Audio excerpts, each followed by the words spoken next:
como é que foi o trabalho, como é que foi a instrução, eh o que a juíza disse ali na sentença tem cabimento, tem fundamento?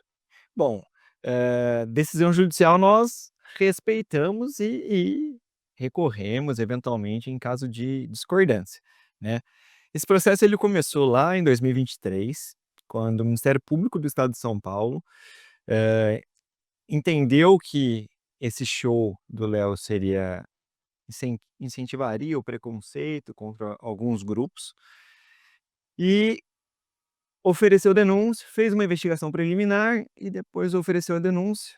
Quando nós tivemos acesso ao processo, já identificamos que a justiça era incompetente, a justiça estadual era incompetente, porque seria um vídeo de um canal que tem alcance, intercontinental, então em vários países. Nós levamos essa alegação para a Justiça do Estado de São Paulo, eles não aceitaram em primeira instância, então ajuizamos, né, impetramos um habeas corpus, e aí o Tribunal de Justiça de São Paulo entendeu que de fato não deveria ser a Justiça Estadual quem deveria julgar isso, mas sim a Justiça Federal. O caso foi remetido à Justiça Federal e foi distribuído para a terceira vara criminal da Justiça Federal, onde iniciamos ali o processo de novamente, né, o processo reinicia com a instrução, com oferecimento de denúncia, assim por diante. Sim. Cara, vou te falar uma coisa, Caio, quando, tivemos acesso ali à sentença, eu fiquei muito surpreso com o conteúdo da sentença e por uma condenação, sendo que na nossa visão, o processo se desenhou para uma absolução, né. Entendo.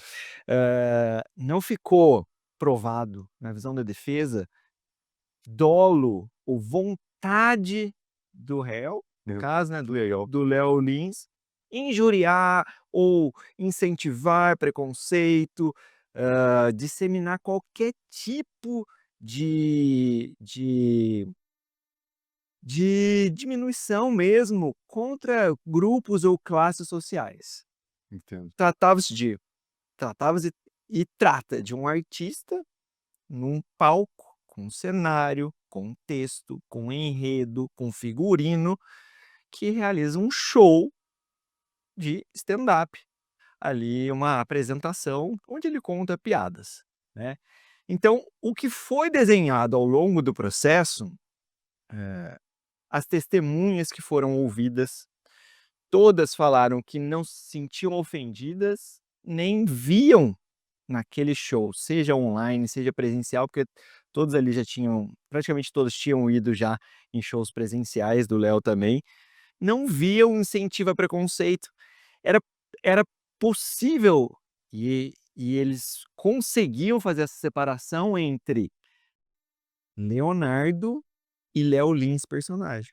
Então, Que eles interessante. externalizaram isso na audiência. Então, foi assim, o Leonardo, ele não é uma pessoa preconceituosa, ele não é uma pessoa que incentiva, você não vê ele fazendo nada disso, muito pelo contrário.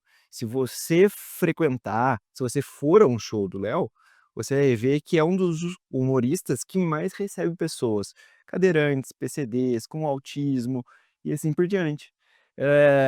E estatisticamente, assim, esse é um comentário até que tem brincadeira dentro do humor, falando: "Pô, essa galera vai tudo assistir você, Léo", né. Por quê? Porque não as assim, podem ter pessoas que não gostam, claro que pode, isso é um direito de todos. Agora, isso não faz com que ele, quando produz um show, queira ofender alguém. Eu concordo sim contigo, a decisão tem que ser respeitada, a gente recorre e vamos rediscutir, e lógico, essa é a lógica do sistema. Sim. Mas uma curiosidade que eu tenho é, qual é o fundamento da condenação então? Então, o Poder Judiciário entendeu que aquelas falas, aquelas piadas contadas, mesmo em um contexto lúdico, em um cenário, com um enredo, com tudo, tinham, potencial para incitar o preconceito, disseminar preconceito contra minorias, contra algumas classes sociais. E só esse o que chama atenção é que só esse potencial, ele não é capaz de levar a uma condenação, porque tem que existir o dolo direto. O dolo, a pessoa que está sendo acusada, ela tem que querer ofender alguém quando ela conta aquela piada. Então tem que passar na cabeça dela: "Eu vou contar essa piada para ofender Sim, alguém", sim, um dolo específico, com dolo específico. claro. E aí, nós rebatemos isso, o próprio Léo, quando foi ouvido, falou que não tem jamais ele trabalha com risada, ele trabalha com humor, nunca ele vai querer fazer alguma coisa pra alguém sair de lá chorando, sair de lá se sentindo agredido ou alguma coisa. Claro, claro, né. Até a comunicação que ele faz é justamente para que quem assista aos conteúdos dele, assiste porque quer, não para se ofender. E é engraçado que a gente vê coisas na internet piores do que isso, e realmente parece que o judiciário pautar os limites do humor, e essa é uma opinião minha, é preocupante. Como o judiciário pautar qualquer outro tema na sociedade, Sim. né. É uma preocupação que nos trouxe nós vamos deixar para o judiciário e para a justiça criminal dizer: "Você é artista, você não, the beat". Por porque na sentença que nós recorremos, o prejudiciário trouxe que, assim, pode até ser um personagem, mas ainda assim cometeu crime. Mas como que um personagem comete crime?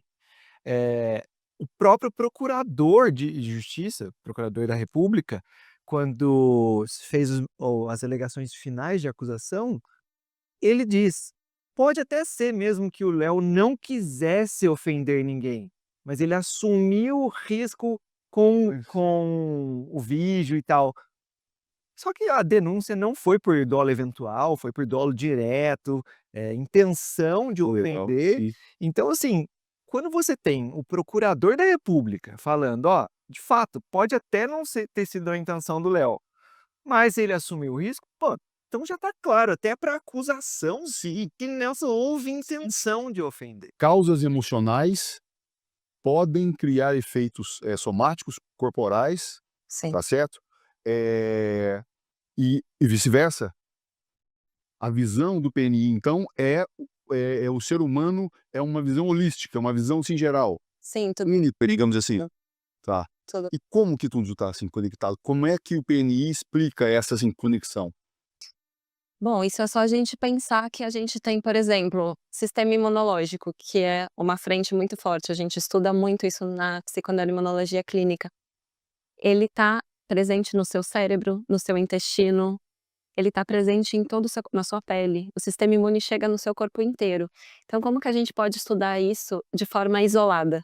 Se ele afeta até a nossa conduta, né, então a gente correlaciona todos esses sintomas, emoções. Legal. E como é que o cérebro se comunica com o sistema imunológico?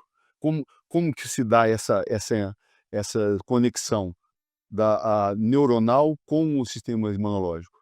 Bom, através das aferências, né, o cérebro ele manda informações, o cérebro toma decisões do que ele vai fazer, mas a gente tem uma hipótese que foi muito estudada já na psiconeuroimunologia clínica, que quando o cérebro, ele quando tá tudo bem, o cérebro tá no comando, mas se eu tenho uma doença autoimune, se eu tenho alguma questão imunológica muito forte, alguma demanda imunológica muito grande, o sistema imune toma o comando e ele assume as nossas condutas, as nossas Legal. decisões, ele que assume controle.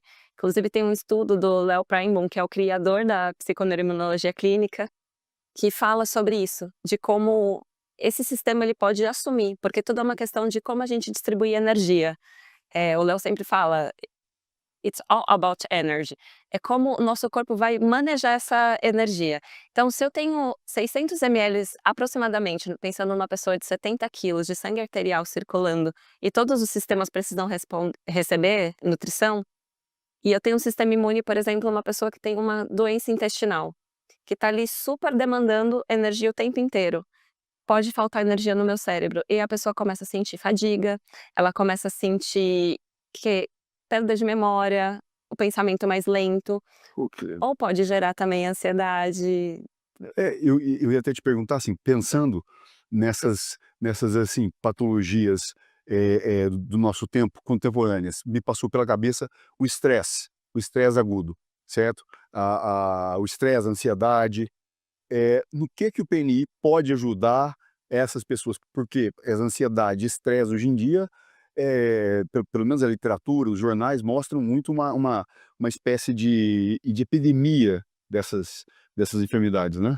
Sim, as doenças crônicas estão crescendo muito ultimamente, cada vez mais frequente a gente escuta alguém que tem alguma questão crônica, como ansiedade, depressão, dificuldades de sono. Isso tudo está relacionado com a vida moderna. Então, desde a Revolução Industrial, a gente vem passando por adaptações, porque a nossa biologia, a nossa fisiologia, ela se desenvolveu, a gente em contato com a natureza, se expondo a frio, calor, passando fome às vezes, e períodos de alimentação. A gente tinha movimento quando precisava ir buscar o alimento, depois o período de repouso. A gente tinha um risco agudo de quando saía para ir caçar, então eu podia morrer nessa situação e esse era o estresse, esse era um estresse agudo. Se eu chegasse, obtive meu alimento, eu voltava para casa, acabou, eu não tenho mais com o que me preocupar. E hoje em dia a gente tem uma demanda muito grande emocional para produzir, a gente tem coisas que a gente não identifica, o nosso sistema imune não reconhece, como pesticidas, veneno, que a gente tem na comida, nanopartículas da poluição, e ele não reconhece isso, ele não entende, ele não sabe lidar, então ele reage a isso. Isso é interessante. O cérebro, então, a estrutura dele ainda é a estrutura de um cérebro de um ser humano de de séculos atrás, digamos assim, ou seja, as novas realidades que a gente enfrenta hoje, que em termos históricos foram mudanças muito rápidas, Hum. foram um choque para o cérebro, é isso, ou seja, a psicoimunologia clínica, ela adapta o cérebro numa linguagem que ele entende, é isso? Vamos dizer que seria melhor dizer que o sistema imune não está acostumado com a vida moderna. O cérebro sim, o cérebro está encantado com essa vida. Ah, que legal. O ser humano é o primeiro animal que conseguiu adaptar o entorno às suas necessidades. E para o cérebro isso é perfeito, porque ele eliminou os fatores de doenças agudas e de morte, que é o frio, o calor. Então, se eu tenho frio, eu ligo o aquecedor. Se eu tenho calor, ar-condicionado. A gente perdeu a capacidade de termorregular. A gente tem comida o tempo inteiro. A gente come comida industrializada, que não existia antes. E a gente está falando de menos de 300 anos desde a Revolução Sim, sim. Industrial. Historicamente é pouco tempo. Não teve tempo para o nosso sistema se adaptar, Que ainda. interessante. Então tudo isso, a vida moderna, ela causa doenças por conta desses fatores que a gente não conhece, que a nossa biologia não reconhece. Não, e tá passando pela minha cabeça, assim, também uma outra realidade. Supondo que eu seja um paciente aqui, você vai explicar para o paciente, tá? Seguinte, a pessoa, ela tem um problema, sei lá, intestinal, estomacal, ou seja o que for, e ela fica pulando de especialista em especialista. O especialista, ele enxerga aquela realidade dentro da perspectiva dele, certo? Uhum. O PNI me pareceu uma revolução em relação a isso, né? Você trata o todo, O todo. né? Ainda que você precise de um especialista, mas você trata o todo, né? Sim, a gente tem que enxergar, por exemplo, uma emoção tóxica pode impactar no seu sistema imune. E você pode estar reagindo a uma emoção e não sabe. Então essa ansiedade pode ser alguma coisa que, um exemplo seria, a minha mãe teve depressão pós-parto. E em vez de liberar ocitocina, ela estava liberando noradrenalina. E eu entendi que o mundo não era um lugar acolhedor e tranquilo, que era um lugar perigoso, porque a minha mãe se sentia assim. Não é culpa da mãe. A mãe também estava sofrendo por conta disso. Mas isso é uma coisa que ficou ali registrado. E eu começo a reagir cronicamente a isso. Então, o meu nível de ativação desse sistema de luta e fuga pode ser constante. Que interessante. E me dá um exemplo prático. O paciente tem uma depressão aguda ou estresse agudo, ansiedade. Me dá um exemplo prático do tratamento que é feito. Eu sei que a pergunta é muito aberta, é muito genérica, mas se você puder me dar assim, o que pode ser feito para se tratar essas enfermidades, Sim. na prática? Sim, na verdade, geralmente a gente aborda mais os pacientes com essas enfermidades crônicas, que são vinculadas à vida moderna. Se tiver alguma questão aguda também, mas aí provavelmente, primeiro, um paciente agudo de crise de ansiedade e tudo mais, ele não costuma procurar a gente, ele vai direto para um psiquiatra. Certo. Mas a gente tem uma prática que se chama hormeses. Então são estímulos estressores que a gente usa para recuperar a nossa biologia. Se traduz isso para mim. Seriam, basicamente, o que não te mata te fortalece, só que Eu com embasamento científico. entendo. Então a gente usa recursos ancestrais para fortalecer esse sistema. Frio, calor, respirações, jejum, bem aplicado, claro, tudo sempre dentro de um contexto da situação do paciente. Movimento, tudo isso, nutrição como medicamento. Poxa, que legal. Sim, a gente usa isso porque o seu corpo, ele pode não reconhecer o veneno, mas ele reconhece esses estímulos. Ele pode não reconhecer a pressão que você tem no trabalho hoje, mas ele entende como lidar com isso. Então você acaba se fortalecendo através desses Então, estímulos. por exemplo, o que me passa pela cabeça em estímulo é frio extremo, calor, é isso? Sim, Né? O jejum, eu fiz esse link através disso. E como é que você expõe o paciente ao gelo, por exemplo, ao calor, o tratamento? sim, aí é individual, cada paciente, porque como são estímulos estressores, se a gente erra a dose, se a gente ultrapassa, porque tem muita gente usando de uma maneira um pouco aleatória, o frio tá muito em moda, né?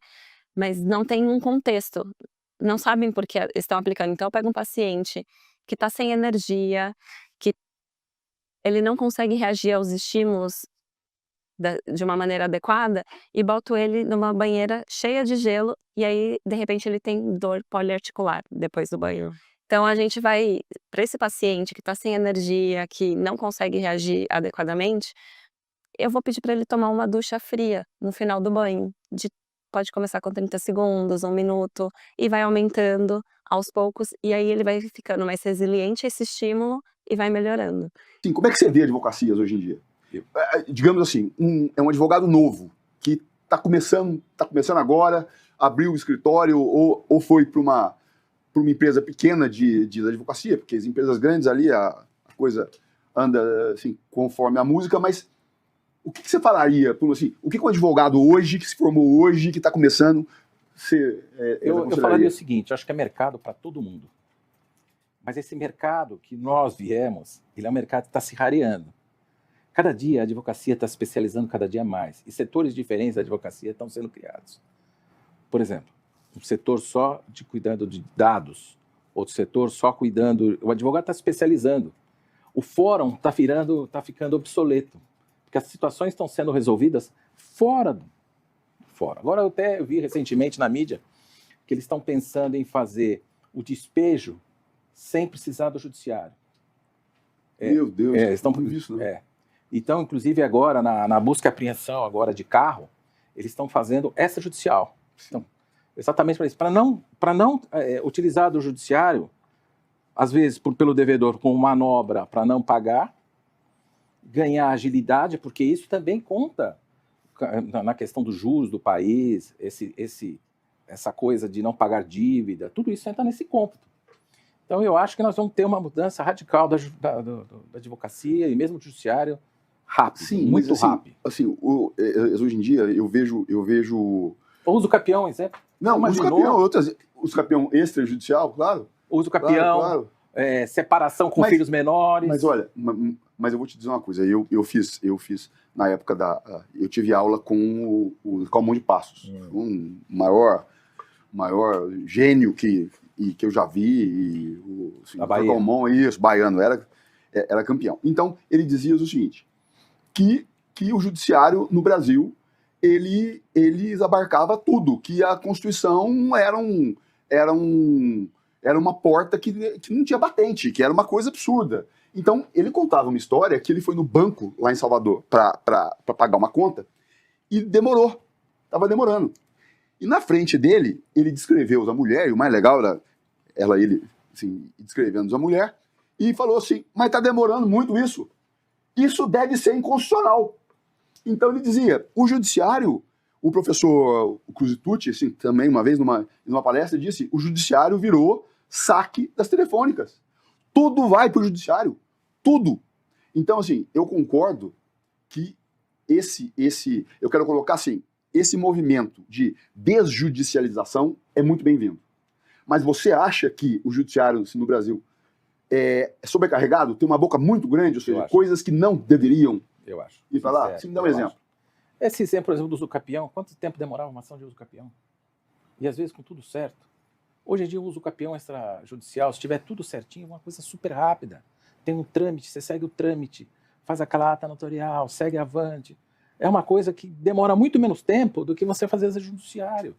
Não, demorava sim, muitos anos. O que não é desjudicializado hoje, que na sua opinião, você acha que deveria ser desjudicializado? Questões pequenas. Eu acho que, por exemplo, questões de telefônica, eu não sei nem se devia ter no juizado. Devia colocar as companhias telefônicas, ou as televisões a cabo. Olha, isso aqui tem que ser dessa forma. Não foi dessa forma, você já toma uma multa. Eu acho que falta um pouco desses órgãos de fiscalização serem mais efetivos. Porque quando eles não se efetivam, não praticam aquilo que foi dado como obrigação, vai para o judiciário.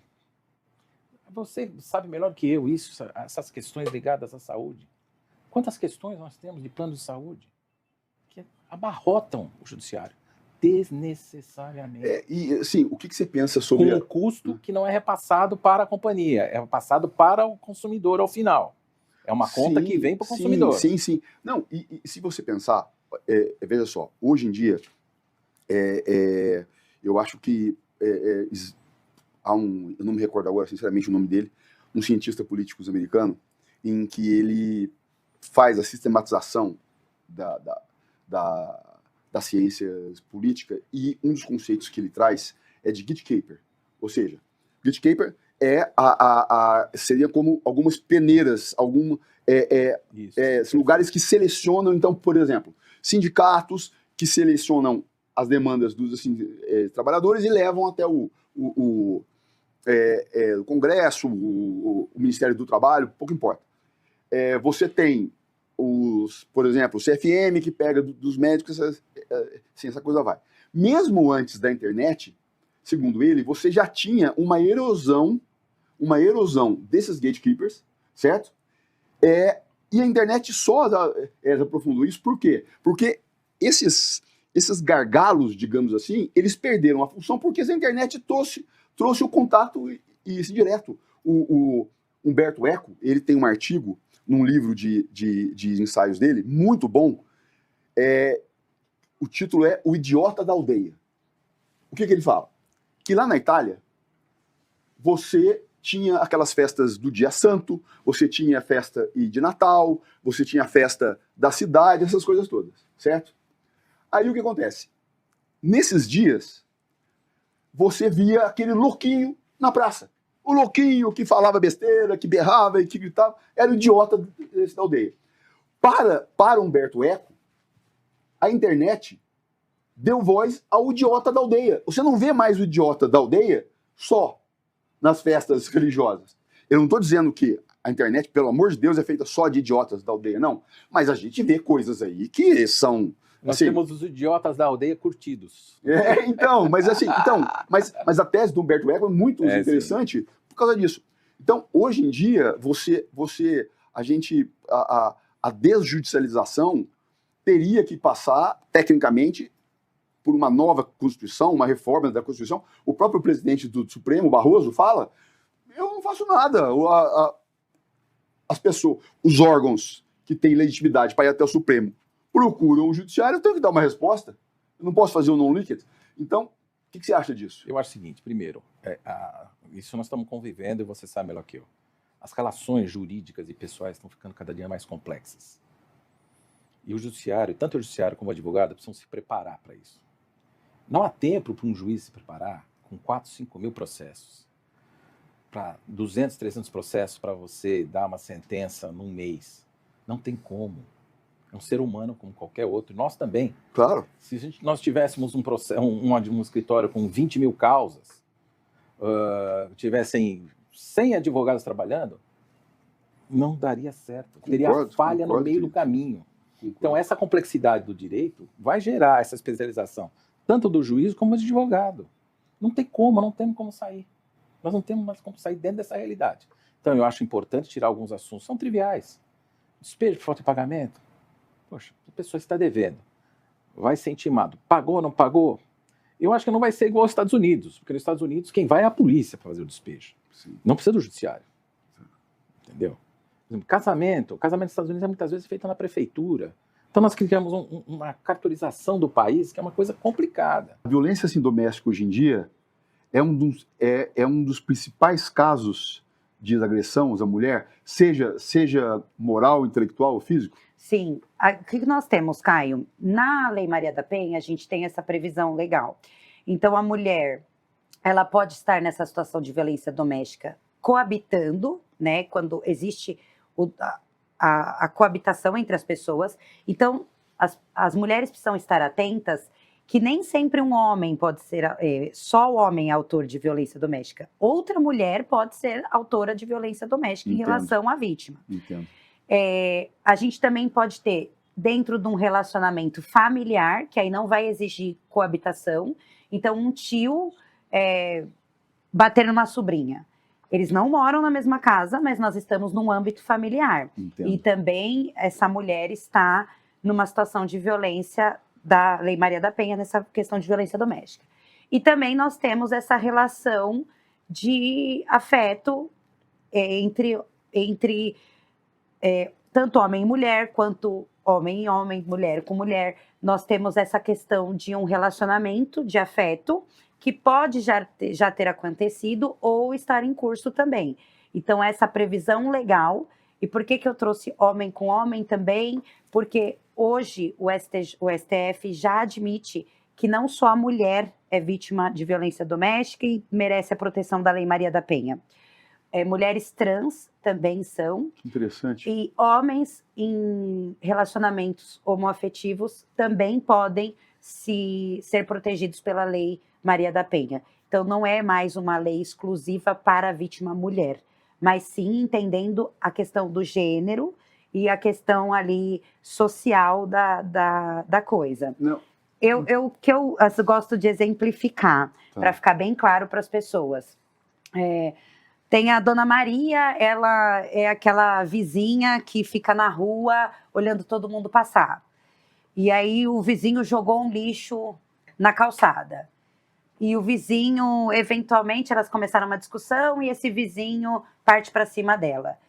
E aqui nós não estamos num contexto de Lei Maria da Penha. Entendo. Mas, por exemplo, uma mulher que sofre violência física, que é muito fácil de entender, porque é uma lesão física, violência moral, que é uma questão em relação à sua honra, então quando ela é difamada, injuriada, ela está sofrendo uma violência moral.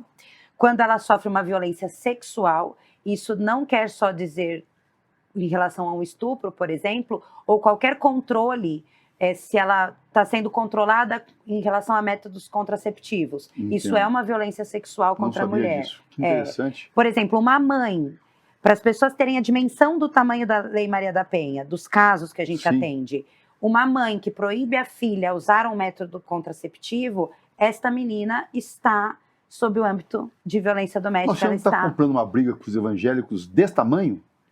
Mas a lei prevê a proteção. Então, evangélicos ou católicos, eventualmente, pelo amor de Deus, estou falando o seguinte, pessoas religiosas mais fundamentalistas, por exemplo, eu conheço diversas pessoas com um certo grau de cultura, religiosas, que não admitem. Mas a mulher, que ela é titular dos seus direitos, né? Então, ela que tem que fazer opção. Se ela não quiser fazer uso do método contraceptivo, ótimo, mas ela não pode ser proibida por alguém. Então, essa liberdade tem que partir dela. É ela que dispõe acerca da questão sexual. Então, quando as pessoas pensam na violência sexual, as pessoas só acham que é um estupro ou só acham que é um... Muito importante. Isso é importantíssimo. Porque dentro de uma questão de um domicílio, dentro de um âmbito familiar, existe muito esse controle da mulher o seu corpo ser controlado. Então, em relação a essa questão, é interessante porque você trata sobre direito médico, né? Em relação a essa questão da escolha do método que ela vai usar, ou se ela vai usar, isso é da mulher. Ela não pode ter ingerência de ninguém, senão ela pode estar sendo vítima de violência sexual. Não, e é muito interessante, porque você tem Michel Foucault tem um livro, eu indico para todo mundo, Microfísica do Poder. São entrevistas, textos dele, em que ele diz o seguinte, o poder não é aquele sujeito que manda no outro e faz o outro. Não. Essa é uma forma de poder. Mas existe uma microfísica do poder, que são aquelas relações que é exatamente o que você está dizendo. E aí vem a minha pergunta, se ela não for estúpida, mas assim, é possível uma mulher ser vítima de violência assim, doméstica moral, por exemplo, nesses casos, sem perceber? Muito, muito.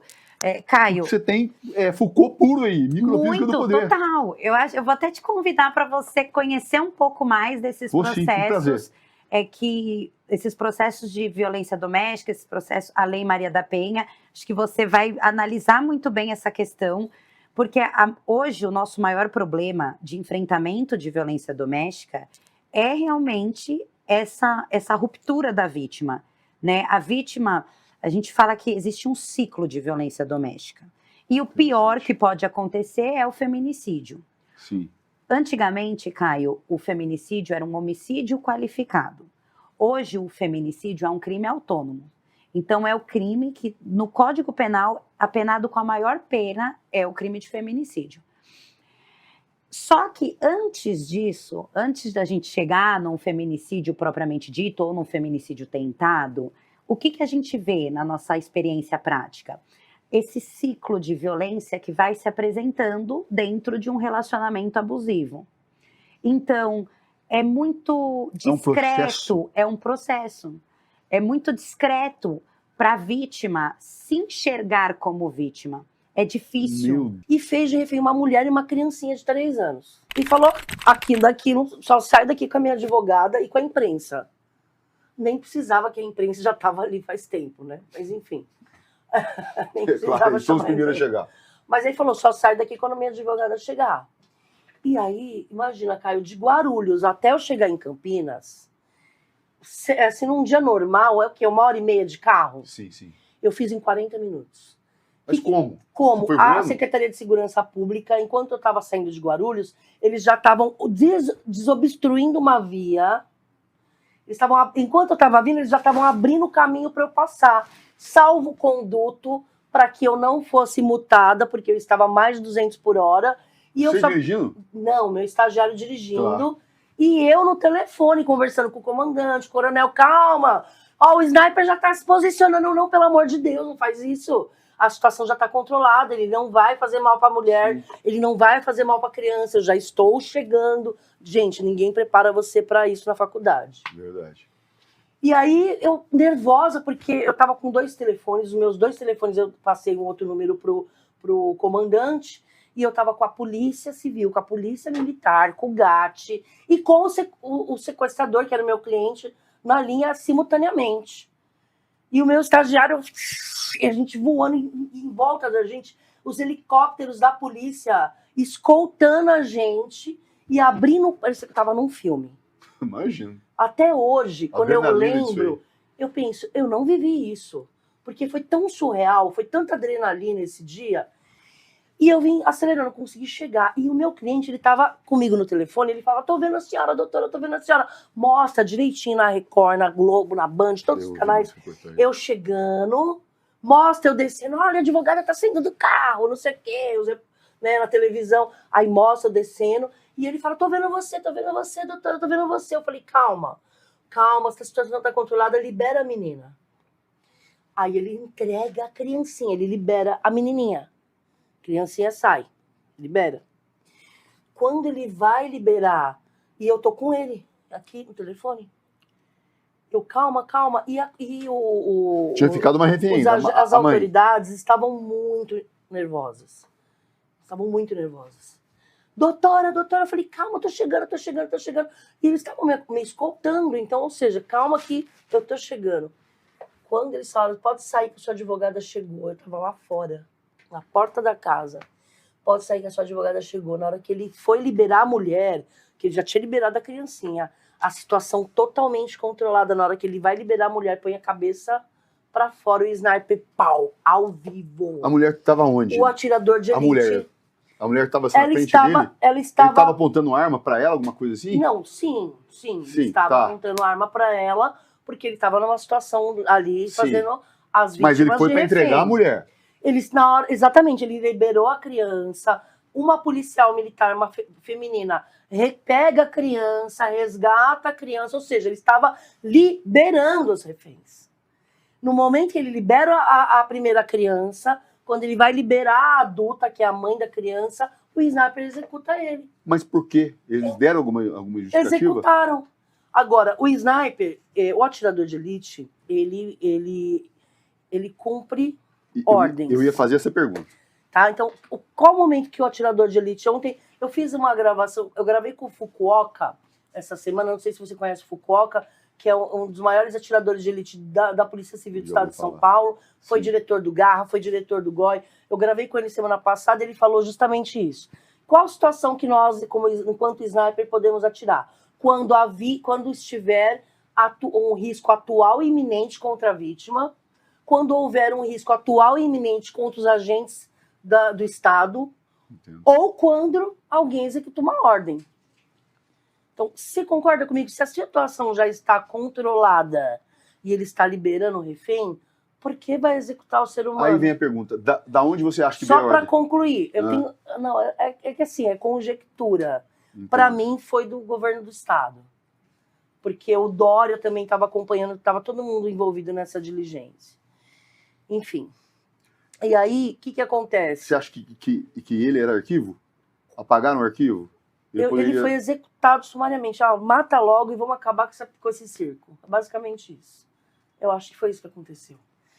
Eu me senti, na hora? Eu fui uma isca. Qual que foi a minha revolta? Eles me usaram, Caio, para falar, sua advogada tá aqui, pode sair. E aí, na hora que eu cheguei para buscar o meu cliente vivo, porque ele ia pra cadeia, vai pro cárcere, vai tirar a sua pena, vai ficar... Claro. Enfim, tem que ficar 40 anos preso. O meu objetivo ali era tirar ele dali, mesmo que ele vá pro cárcere, mas em vida. E eu não consegui buscar o meu cliente. Executaram ele na minha frente, com o tiro fatal do sniper. Quando o sniper ele dispara, a polícia entra e dispara vários tiros. Nele? Ele estava morto, não estava? Já, exatamente isso que eu ia falar. Quando eu vou no IML reconhecer o corpo, ele já está nu na maca, dentro do IML. O rosto dele estava totalmente aberto, desfigurado, porque o tiro é letal, né? Sim. É na face, então abre, aí fica o olho, massa encefálica para fora. E o peitoral, ele estava todo vermelho, que era muito sangue, né? Mas o peitoral dele estava todo perfurado, como uma peneira. Falei, por que ele tá cheio de tiro se um disparo do sniper foi o suficiente para neutralizar? Meu Deus, isso eu não sabia. Ou seja, uma diligência absolutamente atrapalhada, desastrosa. Inclusive, eu dei entrevista para todos os meios de comunicação que você imagina. Nessa semana eu estava no Fantástico, eu estava no Domingo Espetacular, eu estava na Folha de São Paulo, no Estadão, tudo que você imagina contando o que eu tô te contando aqui. Então, para mim, esse foi o caso mais difícil da minha vida, por quê? Não foi só isso. Quando passou uma semana, mais ou menos, a minha família começou a ser ameaçada, eu comecei a sofrer ameaças, eu comecei a receber fotos da minha filha entrando na escola. Jesus Cristo! Porque, como as minhas entrevistas foi executar o meu cliente. A polícia matou o meu cliente. O que é perfilamento? Olha, o que a gente faz na prática é a gente consegue, a partir da cena do crime, entender quais foram os processos decisórios que chegaram ali. Se a gente for pensar num crime, tudo aquilo ali, das coisas quebradas, a quantidade de facada, a dinâmica, que é a perícia técnica que vai levantar, onde começou, onde deu a briga, por exemplo, onde o corpo caiu, de que forma, Tudo isso é resultado de uma série de decisões, de comportamentos. Meu Deus, que legal. Cada comportamento é resultado de um processo de decisão, consciente ou inconsciente, né? Aliás, tudo que a gente faz é decisão, né? Sim, claro. Você pega o copo com a mão direita ou com a mão esquerda, decisão. O que você come? Decisão. No crime não é diferente. Então, a partir disso, a gente começa a entender as motivações, as decisões. E quando a gente está de frente com um criminoso, a gente consegue entender as características de personalidade dele, se ele seria ou não capaz de fazer aquilo, no caso de um suspeito, por exemplo. Então, o que a gente faz numa investigação, quando a gente está de frente para um suspeito, é abrir ou fechar esse leque. Olha, é mais provável que seja esse e não esse. Por quê? Por causa disso. Então, Gente, que legal. te ajuda a investigação. Não, eu vou falar como sim, advogado. Uhum. O que ganha processo é prova. Sim, O que condena o cara, em tese, tem que ser prova. sim.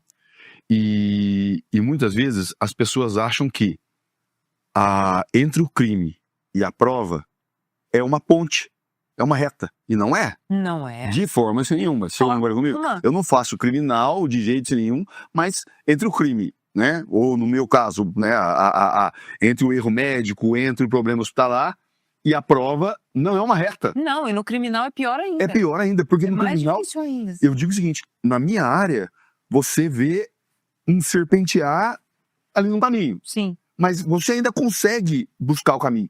No caso de vocês, tem areia em cima. tem areia em Tem cima. muita coisa. E uma outra coisa que me passa assim na cabeça é o seguinte: como é que vocês conseguem objetificar as conclusões do trabalho holístico? Porque eu vou te fazer uma outra pergunta assim depois para encaixar nessa, mas eu quero dizer o seguinte: beleza, você vai lá no. Porque eu tô vendo dois aspectos, um objetivo e outro subjetivo. Sim, O objetivo, o local do crime. sim, Dali você extrai as decisões, como você disse, sim. né? São os indícios. E depois, diante do acusado, você tem o subjetivo, que seria, né, a coisa. Como é que tudo isso vira prova? É um laudo? É um relatório? Como é? Temos tudo isso. A gente tem laudo, tem relatório. Por exemplo, a gente estava conversando antes de começar, né? Sim. A questão do crime com arma, do crime com faca. Isso diz muito. A localização das lesões diz muito sobre a motivação do acusado. Diz se um crime é pessoal, se não é, se conhecia aquela vítima, se não conhecia. Se a gente está de frente de um serial killer, se não está. Se é um crime motivado por impulso, por raiva, ou se é um crime planejado, se tem um planejamento antes, o pós-crime também fala muito sobre o autor. Então a gente vai trazendo essas informações. Crime, primeira vez que eu... Crime. Você pode me explicar? Vamos supor, de um jeito fácil. Teve lá um desentendimento, o cara foi lá e matou alguém. Ele não saiu de casa pensando em matar alguém. O que ele faz depois? Ele vai fugir. Para onde? Para um lugar conhecido. No caso de vamos pensar num serial killer, ele tem uma outra conduta. Então ele já tem um planejamento pré-crime. Pensa lá no Ted Bundy. Como que ele ia atrair aquela vítima? Como que ele ia torturar? Como que ele ia matar? E o que ele ia fazer depois? Então, o assassino que pensa no começo, meio e fim, fala muito sobre a personalidade, sobre a motivação dele.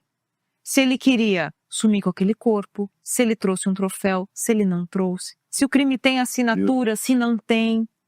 É porque tem uma diferença entre o modus operandi, que é aquilo que são os processos que ele faz para cometer aquele crime, para matar aquela pessoa, e a assinatura. Está mais relacionada com a fantasia do que com aquilo que ele não faz. sabia disso, que lindo. Sim. Por exemplo, um estuprador assassino. Ele vai estuprar e matar. Para que ele leva uma peça íntima da vítima? Ou um chumaço de cabelo? É o totem. É o troféu dele. Então, isso não tem a ver com o prazer de cometer o crime, mas com aquela fantasia, com aquela motivação fantasiosa. Meu Deus, a coisa é muito ampla, é muito holística. É muito amplo. Não, eu também queria... Aí vem a segunda assim, pergunta, que é o seguinte: o que diz mais, em termos probatórios? O local do crime ou o criminoso? Ambos. Ambos? Não há uma... Ambos. Porque assim, cada crime é único, né? Cada comportamento é único, cada situação é única. Mas, claro que é o local do crime que vai dar materialidade à autoria, e a dinâmica também, muitas vezes, né? Mas a gente precisa relacionar aquela pessoa com aquela autoria. Nem sempre tem um DNA, nem sempre tem uma digital. O ideal é que tenha. Mas às vezes, por exemplo, no caso dos crimes sexuais, a gente tem uma gama, uma vasta lista de suspeitos. Aonde mais ele pode ter atuado? Ou aonde ela atuou? A gente pode pensar no geoprofiling, por exemplo. Normalmente está triangulado, né? Ele age ali dentro daquele território em que ele se sente confortável, como um predador. Você não vê um leão caçando numa savana se ele está num lugar muito diferente daquele habitat dele. Ele vai caçar onde ele tem conforto. Com o predador intraespécie, o Christian fala muito isso, é a mesma coisa. Seja ele predador de crianças, de mulheres, de homens, enfim. Ele age como um predador. Ele não age como uma pessoa a se defender, por exemplo. Gente, olha, muito, é o que eu disse, é trazer esse conhecimento. E eu fico imaginando o seguinte, como ele disse, as duas áreas, de direito e filosofia. Eu conheci uma juíza que fez filosofia e ela me disse o seguinte, a filosofia estragou minha vida. Por quê? Porque eu não consigo mais julgar. Eu começo a pensar tanta coisa, eu começo a levar tantos fatores em consideração que eu nunca levei. A psicologia assim causou isso em você ou não? Olha, a psicologia ela dá uma bugada, né? Mas eu acho que isso é normal, Bugado. porque Bugado. né? Porque assim, é normal, quanto mais a gente amplia o conhecimento, é a teoria da ilha do conhecimento. Quanto mais você se afasta, maior é a fronteira com aquilo que você não sabe. Sim, perfeito. Mas quanto mais você aumenta o seu conhecimento, a fronteira com aquilo que você não sabe é maior. Sim, sim. Não tem jeito. Perfeito. Né? É normal você estar lá no doutorado se achando burro. É verdade, é lógico, é. É normal isso. Quantas vezes você pegou um processo, você fala, nossa, eu achei que eu sabia fazer isso. E aí você olha para aquilo e fala, mas eu não sei nada da minha área, depois de tanto, como é que eu não sei nada? Né? E o inverso também é a verdade, né? Às vezes a pessoa sabe um pouquinho, que aí a gente entra no efeito Dunning-Kruger. Exatamente. Sabia um pouco. Você, aliás, é uma das poucas pessoas que sabe disso. Você chegou a enfrentar alguma pressão nesse sentido? Ó, me dá, assim, você pode me dar um exemplo?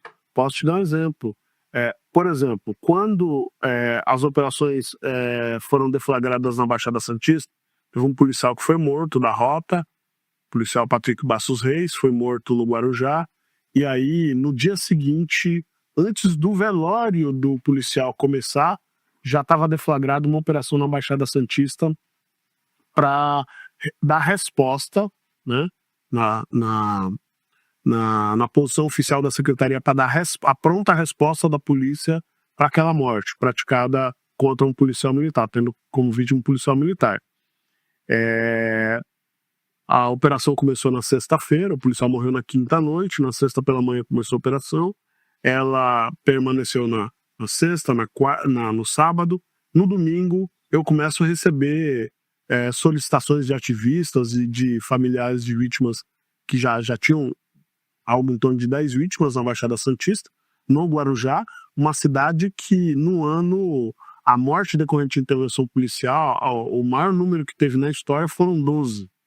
Então, num ano, a cidade ela mata, em decorrência de intervenção policial, no máximo 12 pessoas. Entendo. Em um final de semana, haviam morrido 10 pessoas.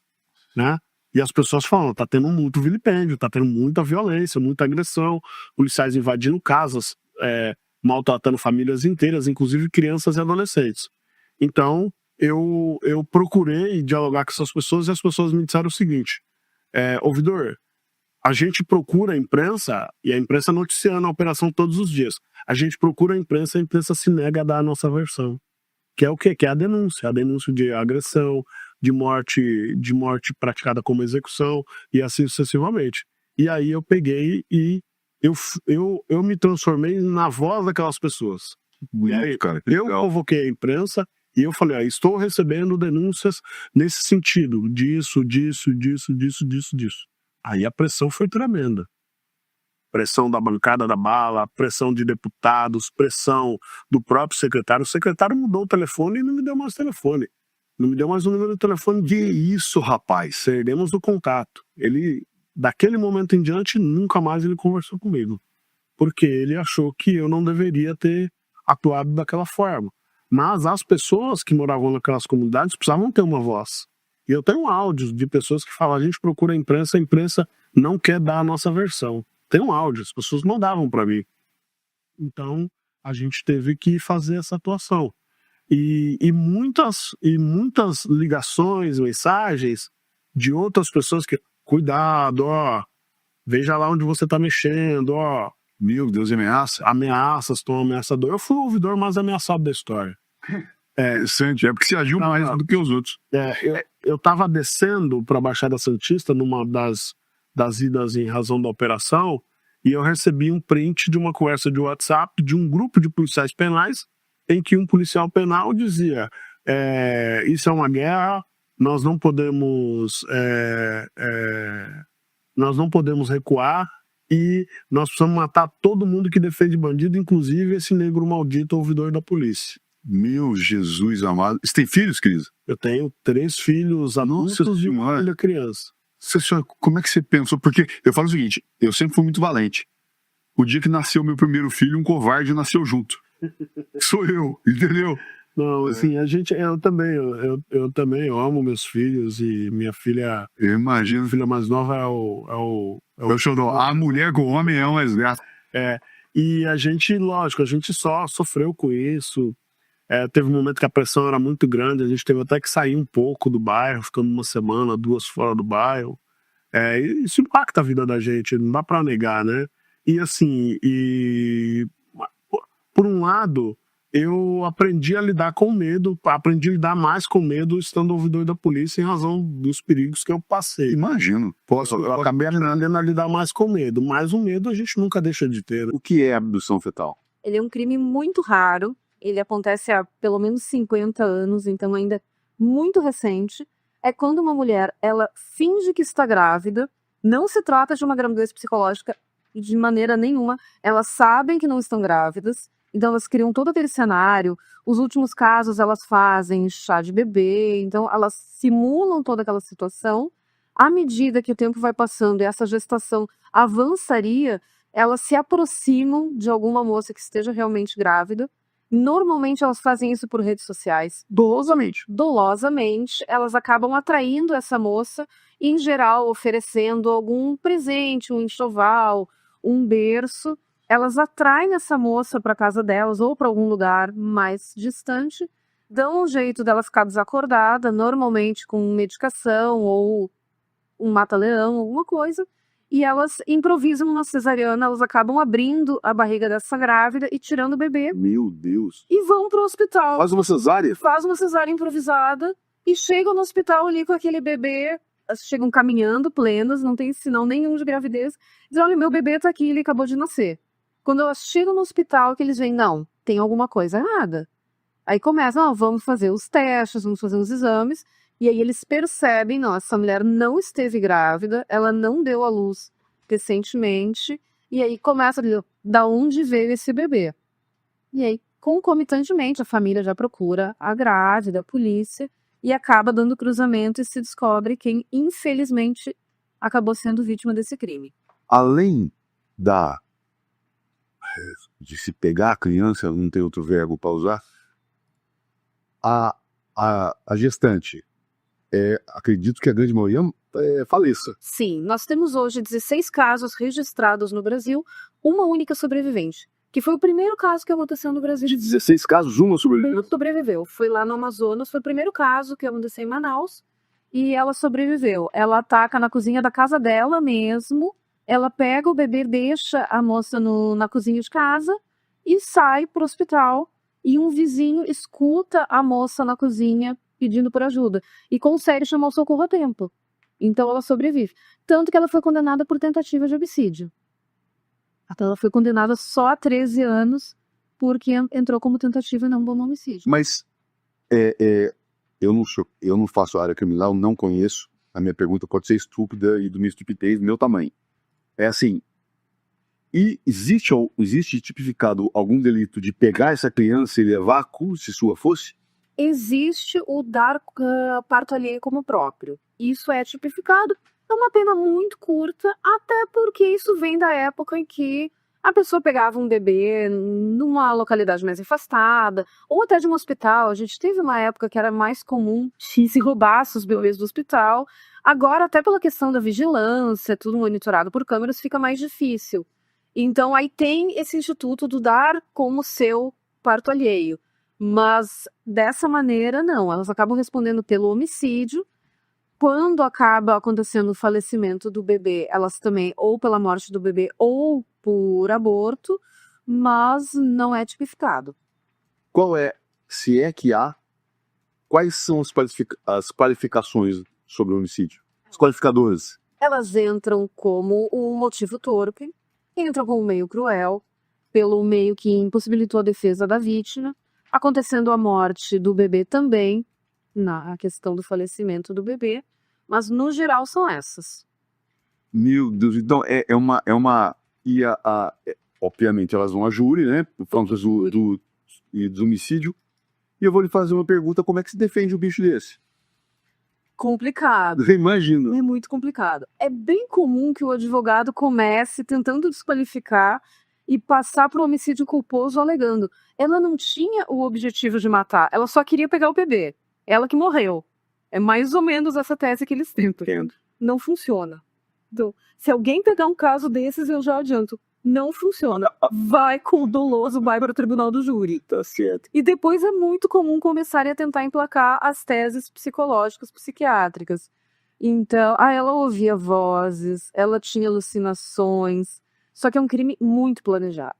Quando você analisa, agora que a gente tem redes sociais, a gente tem hoje as redes sociais, então você consegue ver que elas passam às vezes 5, 6 meses alimentando conteúdo sobre aquela gravidez. Então elas fazem postagem com ultrassom, que geralmente elas conseguem na internet mesmo. Elas compram enxoval, elas mobilizam a família inteira. Então não dá para dizer que foi um surto, porque um surto não dura 6 meses. Não, e eu vou tá passando pela minha cabeça aqui a Sorchana Hannah Arendt, filósofa ex-alemã. Ela escreveu um livro, o título é Eichmann em Jerusalém. É uma revista, acho que foi a New Yorker, posso estar errado, a contratou para cobrir o julgamento do Eichmann. E ela foi para lá. O Eichmann era uma espécie de chefe da contabilidade das mortes ali dos judeus. E ela foi para lá para ver um monstro. E ela chega lá e encontra um homem mediano, loirinho, cabelinho de lado, de óculos, muito educado, falando bem calmo, tranquilo, e dizendo que ele simplesmente cumpria as ordens do Reich, que a legislação do Reich ordenava. Ele não violou a lei. Né? E daí ela cria a tese da banalidade do mal. Ela diz... E você conhece essa tese dela? Sim. Então. É o típico caso da banalidade do mal. Porque elas alegam, eu precisava de um bebê, eu fui lá e eu peguei.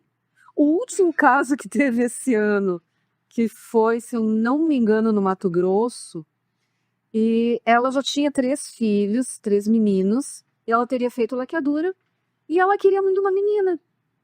Então, como ela não conseguiria engravidar, ela já tinha 3 meninos, ela queria uma menina, ela vai lá e mata a menina de 16 anos, a vítima, e acaba executando ele dessa maneira e pegando o bebê porque ela precisava de uma menina. É quase como você diz assim, eu já tenho vários sapatos pretos aqui, eu preciso de um marrom, eu vou lá e eu pego. É como elas tratam, assim. Eu precisava de um bebê, eu fui lá e eu peguei. Mas, assim, a pergunta é dividida sobre o aspecto jurídico e sobre o aspecto psicológico.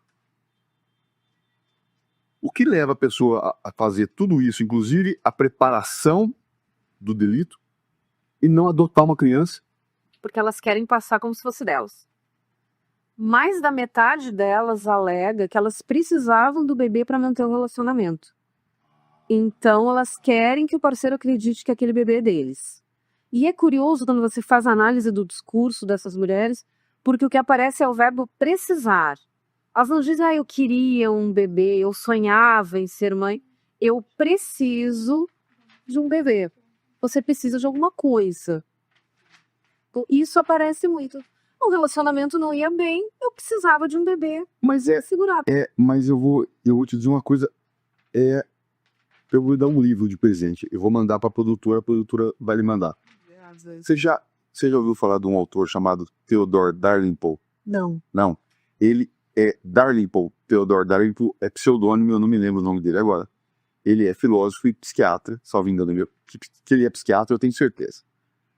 Mas ele é tido como um filósofo. Eu já li vários livros dele, vale a pena. Mas ele é psiquiatra da população carcerária inglesa. Não sei se é Londres ou outra cidade. E, fora outros livros maravilhosos, ele tem o título é E a Faca Entrou. O que o levou a dar esse título e escrever o livro? Ele foi se tratar de uma detenta que estava presa por homicídio do marido, enfacada. E ele chegou para ela, começou a conversar, a fazer as entrevistas, e disse para ela: Você esfaqueou esse sujeito? Ela falou: não. A gente estava discutindo, e de repente a faca usou. Contenção. Veja bem, a pessoa, ela objetifica o comportamento.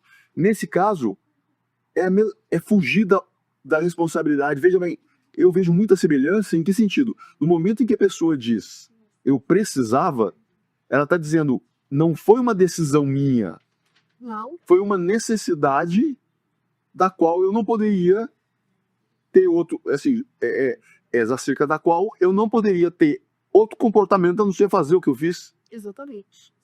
Então, Tudo me mas levou a isso. sim, mas você não acha que existe o que é uma tese séria? As pessoas, e não só esse tipo de gente, ele cada dia mais se objetifica os comportamentos e se exclui a própria responsabilidade, porque, um último comentário, não existe liberdade sem responsabilidade. São irmãs e siamesas. Exatamente. Mas assim, como é que a gente consegue desenquadrar juridicamente? Você já esclareceu. Agora, psicologicamente, você vai dizer pra mim, não, é uma pessoa ruim. Eu vou fazer o quê? Ela não é doente, mas ela é ruim. Ela matou uma mãe para tirar o filho porque ela precisava, objetificou o comportamento para manter um relacionamento. Exatamente. Então pensa, aquele relacionamento não está bem, provavelmente aquela pessoa não quer ficar com você, e mesmo assim você aceita acabar com a vida de uma família para manter aquele relacionamento, que já não está bom. Aquela pessoa já não quer ficar com você. Se ela continuar com você, é só por causa do bebê. Mas mesmo assim tá tudo bem. Eu vou lá, eu pego o bebê e a gente vai ser feliz. Mesmo que desse certo, não ia ser feliz.